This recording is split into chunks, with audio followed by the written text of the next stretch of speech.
Good evening. It's Thursday the 30th of October and here's what's making news around the world on World News Tonight. Trade truce. Presidents Trump and Xi reach a landmark agreement on rare earth exports. War impact. Kyiv residents spent another tense night underground as Russian missiles and drones pound the capital. Community support. A couple who gave birth in an ambulance near Melbourne reunite with the paramedics.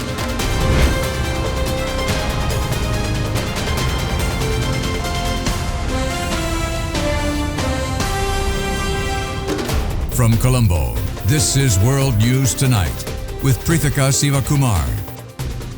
Good evening and thank you once again for joining us on World News Tonight on Derana News channel.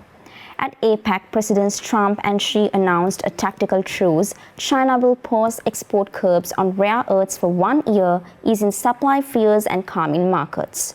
The agreement includes tariff suspensions and pledges for further talks, while analysts caution implementation details and oversight remain unresolved in the coming months. This morning, a second superpower rolls into Korea for a meeting of two men who hold the world in their hands. Great pleasure to see you again. And we're going to have a very successful meeting, I have no doubt. But he's a very tough negotiator. That's not good. Donald Trump and Xi Jinping seeking a trade war truce. I always believe that China's development goes hand in hand with your vision to make America great again. It's a great honor to be with a friend of mine, really for a long time now. Given our different national conditions, we do not always see eye to eye with each other. And it is normal for the two leading economies of the world to have frictions now and then. They emerged after an hour and a half, the US agreeing to wind back tariffs, China conceding it won't put a chokehold on critical minerals. All of the rare earth has been settled. And that's for the world. I mean, worldwide. China is that whole situation, that roadblock is gone now. President Trump announced a trade deal with South Korea that markets welcomed. The won rose about 0.5%. The pact would lower U.S. auto tariffs on Korean cars to 15% and includes a proposed $350 billion Korean investment in the United States, though details and approvals remain still under negotiation. The US has made a trade breakthrough with South Korea. That was the word from President Donald Trump on Wednesday. Trump said the two countries had reached a deal and had pretty much finalized it. His comments came at a dinner hosted by South Korean President Lee Jae-myung after a lavish welcome and gift-giving as Trump was awarded the country's highest decoration. I'd like to wear it right now. The Allies unveiled a deal in late July under which Seoul would avoid the worst of US tariffs on its imports. That was by agreeing to pump $350 billion of new investments into the US in return for lower tariff rates. But talks over the structure of those investments had been deadlocked. President Lee's aides said he and Trump agreed Seoul can split its promised investment fund into $200 billion in cash, and those can be paid in installments of $20 billion. The other $150 billion is to be spent on investments in shipbuilding, which South Korea has promised to help Trump restore. Trump's comments sent the South Korean won up against the dollar. Investors hope an agreement will remove uncertainty for the Asian country's trade-reliant economy. Without a deal, South Korean makers of cars and steel must pay US tariffs of 25% rather than the 15% agreed in July. It puts the country at a disadvantage against Japanese competitors who pay 15% after Tokyo made a deal with the US. Trump also sounded optimistic about an upcoming summit with China's Xi Jinping. He said they will have a very good outcome for the US and the world. He added he expects to reduce US tariffs on imports of Chinese goods. That in exchange for a commitment from Beijing to cut exports of fentanyl precursor chemicals. South Korea has received U.S. approval to build nuclear-powered submarines following a summit between President Lee Jae-myung and Donald Trump in Gyeongju.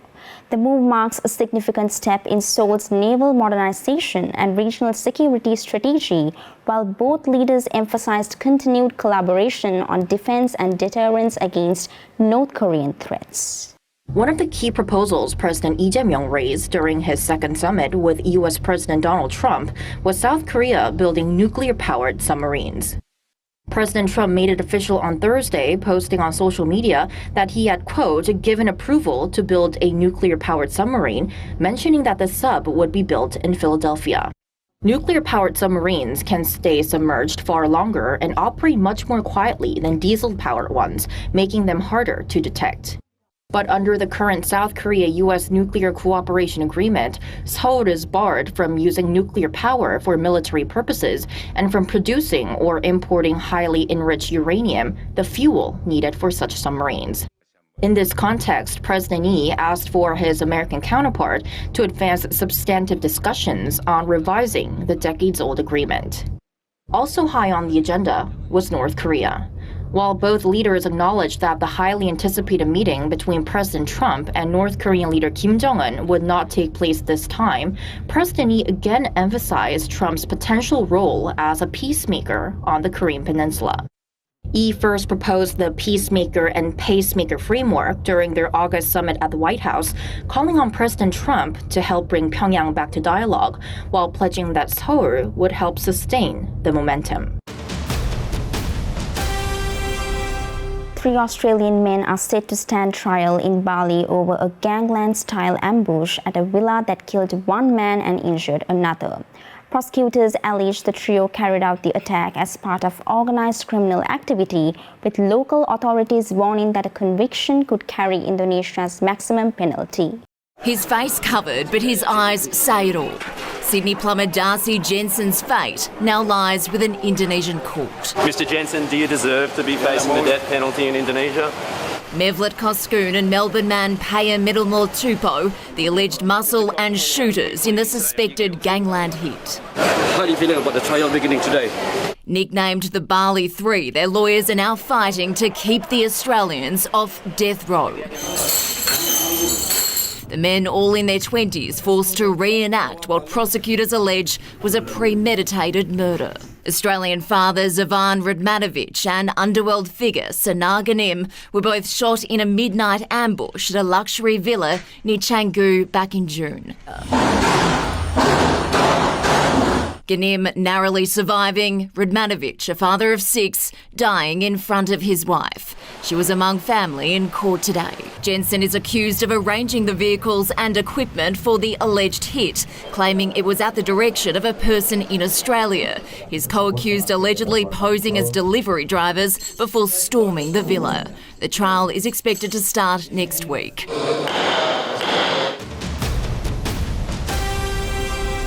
Let's go in for a short commercial break. More world news coming right after this.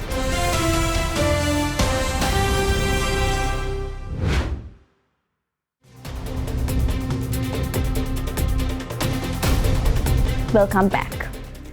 Overnight Russian strikes forced Kyiv residents into metro stations as air raid alerts blared across the city.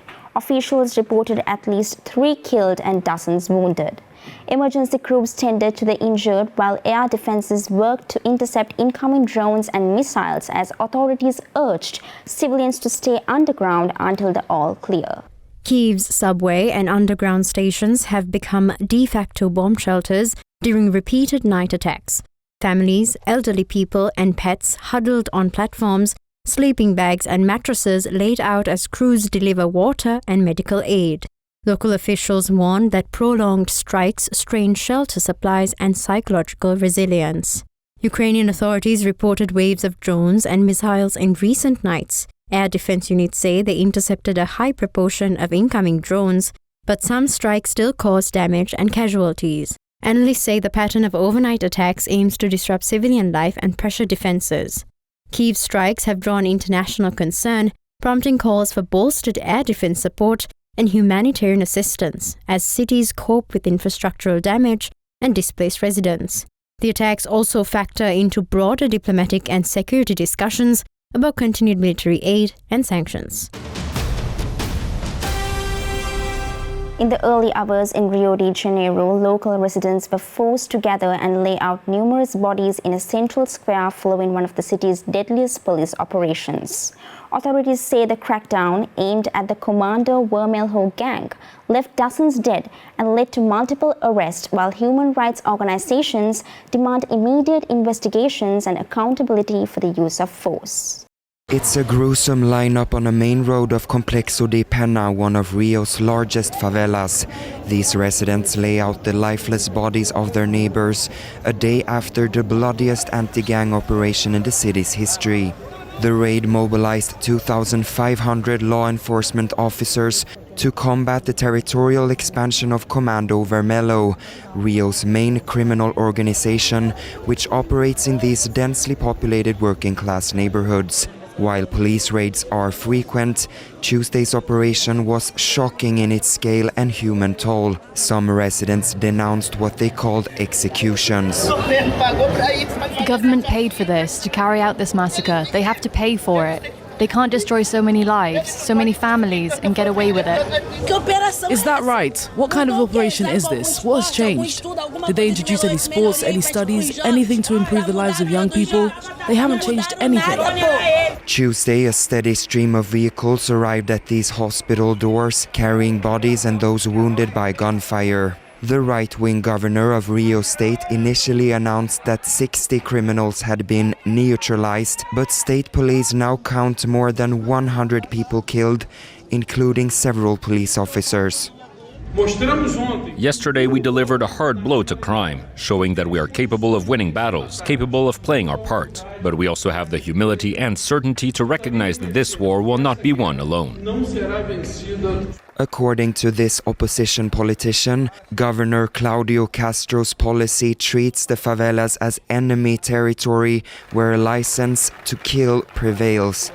He has requested an emergency meeting with the Minister of Justice. The United Nations High Commissioner for Human Rights said he was horrified and called for swift investigations. With vote counts nearly complete, centrist D66 surged to a narrow lead over Kyiv Builders Freedom Party, both projected at 26 seats, but D66 ahead by 2,300 votes. Leader Rob Chetins gains position him to spearhead coalition talks, complicating a fragmented parliament and dimming the far-right's path to power. The centrist D66 party has made huge gains in Dutch elections as the party of far-right leader Geert Wilders lost support. With 90% of the votes counted early on Thursday, D66 and Wilders' Freedom Party were both projected to take 26 seats in the 150-seat lower house of parliament. That opens a path for D66 leader Rob Jetten to form a government and become the country's youngest ever prime minister. He hailed the result. This is an historic election result because we've shown not only to the Netherlands but also to the world that it is possible to beat populist and extreme right movements. And I'm very eager to cooperate with other parties to start an ambitious coalition as soon as possible. Thank you very much. Thank you. Ik had zelf graag... Speaking to reporters, Wilders said he was disappointed with the outcome and would likely not be part of the next government if the centrist D66 was confirmed as winner. One of Europe's longest-serving populist leaders, he is known for his anti-Islam stance and lives under constant protection due to death threats. During the campaign, he proposed banning asylum, deporting male Ukrainian refugees, and cutting aid to fund energy and healthcare. His party won the 2023 election and formed a conservative coalition, but his partners refused to endorse him as prime minister. Wilders then collapsed the government in June over their rejection of his hardline policies. The popularity of 38-year-old Jetten surged in the past month as he campaigned on a promise to resolve a housing shortage, invest in education, and tackle immigration concerns. Supporters celebrated in The Hague after the exit poll was announced. With 76 seats required for a majority, D66 will likely need a coalition with at least 3 other parties. One scenario is a pact including the conservative Christian Democrats, centre-right VVD, and Greens Labour. All major parties have ruled out governing with Wilders, and coalition talks are expected to take months. Hurricane Melissa struck Jamaica this past Tuesday as Category 5, killing dozens and leaving tens of thousands without power. Today, it moved north of Cuba as a Category 3, isolating hundreds of rural communities, triggering evacuations and infrastructure damage as relief teams now mobilize across the Caribbean. Jamaicans waded through flooded streets and debris on Wednesday after Hurricane Melissa, the strongest storm on record to hit the Caribbean island, left behind a trail of devastation. When we say flat, all who have decals flat, all who have zinc flat, come, we need help now! Hours later, the storm roared into eastern Cuba, where it weakened to a still powerful Category 3, slamming into the city of Santiago and flooding rural land. Melissa hit the southern coast of eastern Cuba with maximum sustained winds of 120 miles per hour, according to the U.S. National Hurricane Center. Footage showed torrents of water rushing through roads and people navigating flooded areas outside homes. Pick up yourself! Food, everything gone! Everything gone! Melissa had roared ashore near Jamaica's southwestern town of New Hope on Tuesday as a Category 5 hurricane. The historic storm demolished homes, knocked down swaths of trees, and washed out roadways. Authorities did not yet release details of fatalities, but said they expected some loss of life.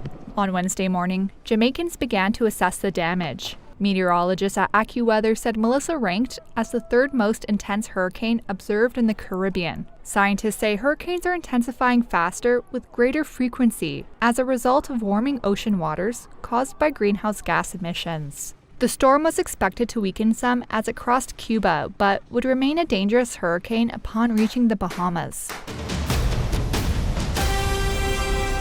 Time for a short break now. We'll be right back with more world news.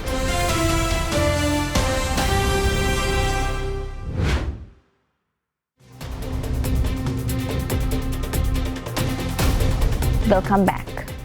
In Melbourne, a couple who gave birth in the back of an ambulance recently reunited with the paramedics who delivered their daughter, thanking emergency crews for rapid life-saving care that ensured both mother and baby were stable before hospital transfer, and praised crews' professionalism during the rapid roadside delivery recently.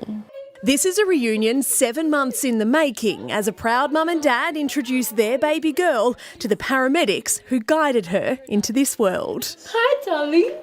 Hi. Today, little Genevieve is the star of this show, and she was on March 27 as well. That's the day Carla went into labour, and after Leon rushed home from work, he realised they needed backup. As soon as I saw her, I knew that the phone call had to be made. Alex and Nish brought a measure of calm into the room straight away. They took control. It was actually the pair's first shift together and their first job of the day. They loaded Carla into the ambulance and headed to hospital. I had no urge to push, and then all of a sudden I had the urge to push, and like 4 pushes later, she was here. Alex took these snaps and put a beanie on Genevieve. It's now a treasured reminder of a very big moment that's created a very cute bond. Select US car washers have been transformed into tunnel of terror attractions, part haunted house, part car wash. Tommy's Express sites and independent operators in Anaheim, Illinois and Florida are staging costume jump scares, strobe effects and ticketed drive-through nights on select October evenings for family-friendly fright and fundraising events.